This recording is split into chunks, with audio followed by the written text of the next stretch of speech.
안녕하세요, 더블로그입니다. 오늘은 맥OS에 관련된 이야기를 해보려고 해요. 맥북, 맥미니, 아이맥을 구매하게 되면 이 맥OS에 대해서 약간 생소한 부분들이 많아서 어렵게 느끼시는 분들을 제가 주변에서 많이 봤습니다. 오늘은 윈도우와 맥OS의 차이점, 다른 점이라고 볼게요. 다른 점 총 10가지를 안내해 드리도록 하겠습니다. 첫 번째는 프로그램 종료 버튼 위치예요. 왼쪽 위에 있는 X 표시를 눌러서 프로그램을 종료할 수 있고, 이 마이너스로 되어 있는 건 화면 밑으로 내리는 게 가능하고요. 그리고 화살표 모양을 누르면 전체 화면 보기를 사용하실 수가 있습니다. 다른 점 두 번째는 맥OS에는 시작 버튼이라는 게 없어요.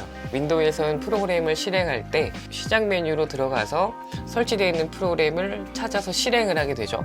하지만 맥에서는 시작 버튼이 따로 제공되지가 않고요. 대신 런치패드라는 게 제공되는데, 키보드에 있는 F4번을 누르거나 트랙패드를 내 손가락으로 오므리는 제스처를 통해서 설치되어 있는 프로그램을 확인할 수가 있고요. 그리고 필요에 따라서는 바로 클릭해서 실행을 해주시면 되죠. 근데 이런 런치패드가 상당히 친숙한 UI를 갖고 있어요. 마치 아이패드를 보고 있는 듯한 그런 느낌이 좀 들기도 하는데, 사용 방법도 동일합니다. 폴더를 만들고 싶을 땐 이렇게 드래그해서 합쳐주면 바로 폴더가 만들어지는 형식으로도 사용하실 수가 있어요. 자주 실행할 프로그램들은 드래그해서 하단, 메인 화면에는 하단 독바로 옮겨주게 되면 바로 독바에 추가를 해서 사용하는 방법도 가능합니다. 맥OS와 윈도우 다른 점 세 번째는, 맥OS에 있는 파인더를 실행하면 마치 윈도우에 있는 내 컴퓨터나 내 문서를 들어간 것처럼 설치되어 있는 프로그램을 찾아서 들어가 보거나, 혹은 내가 다운로드 받은 파일이 있다거나, 혹은 내가 폴더별로 파일들을 정리하는 그런 부분도 같이 이용하실 수 있습니다. 맥OS에서는 프로그램을 설치하거나 삭제하는 방법이 윈도우와는 또 전혀 다른 방법으로 운영이 가능하거든요. 일단 프로그램을 설치하는 방법도 설명을 드리면, 윈도우와 동일하게 어떤 설치 파일을 통해서 프로그램을 통해서 설치하는 게 가능하고요. 그리고 이 부분이 가장 생소했는데, 어플 자체를 어플리케이션으로 드래그하는 것만으로도 프로그램 설치가 가능하기도 하고요. 앱 파일 자체를 응용 프로그램으로 복사해서 사용하는 방법도 가능합니다. 그리고 마지막 프로그램 설치 방법은 앱스토어를 통해서 원하는 프로그램을 선택하고 설치하는 방법도 가능합니다. 반대로 프로그램을 삭제할 때는 응용 프로그램 메뉴에서 삭제하고자 하는 어플을 클릭해 휴지통으로 보내는 것만으로도 삭제할 수 있고, 아까 보여드렸던 런치패드를 실행해서 삭제 프로그램을 드래그한 다음에 휴지통으로 옮겨 놓을 수도 있고요. 앱스토어를 통해서 설치한 프로그램들은 마치 아이폰을 사용하는 것처럼 앱을 꾹 누르면 이렇게 X 표시가 뜹니다. X 표시를 눌러서 삭제를 할 수도 있죠. 맥OS와 윈도우의 다른 점 다섯 번째는 메모리 포맷 방식입니다.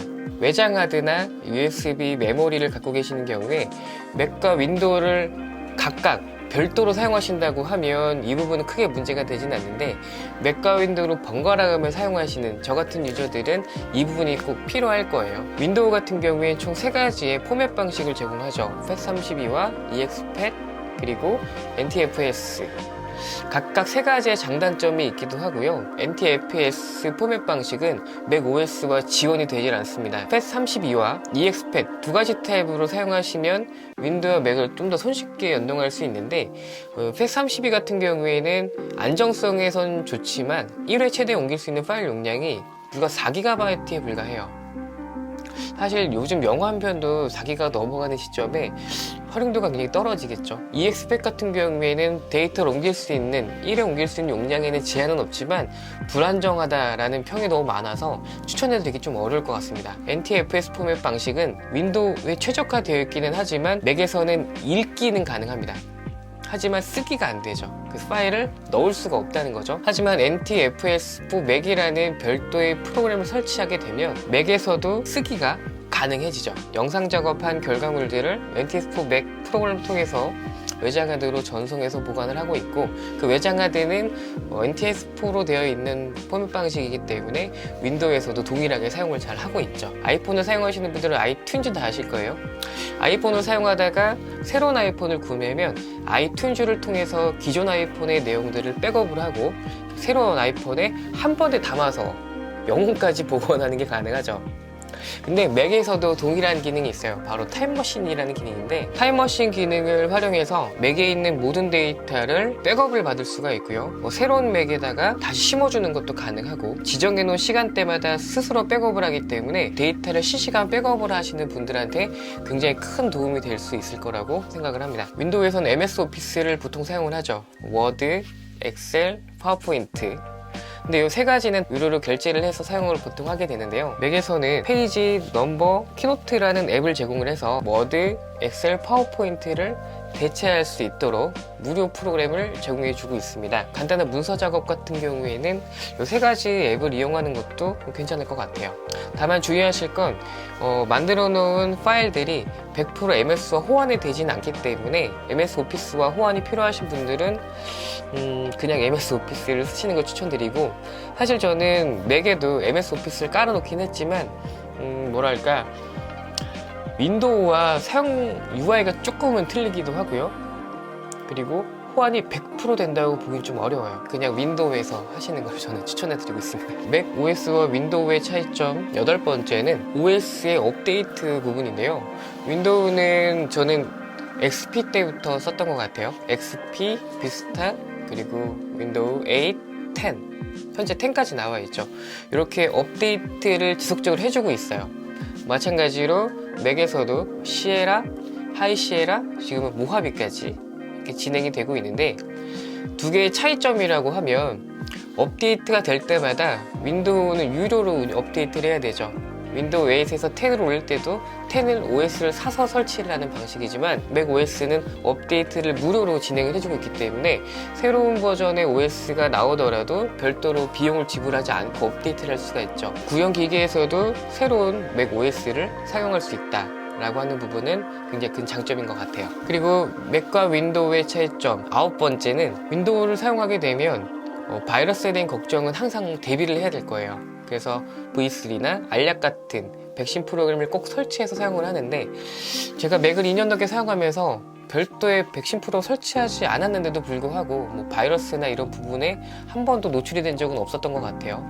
그 원인은 맥 OS가 조금 더 그런 보안의 장점을 갖고 있을 수도 있고, 맥 OS를 사용하는 유저가 윈도우 운영 체제보다는 더 적기 때문에 아무래도 공격 대상으로서의 가치가 좀 떨어져서 그렇지 않은가 라는 생각도 들기도 합니다. 마지막 10번째 차이점은 잠자기 모드예요.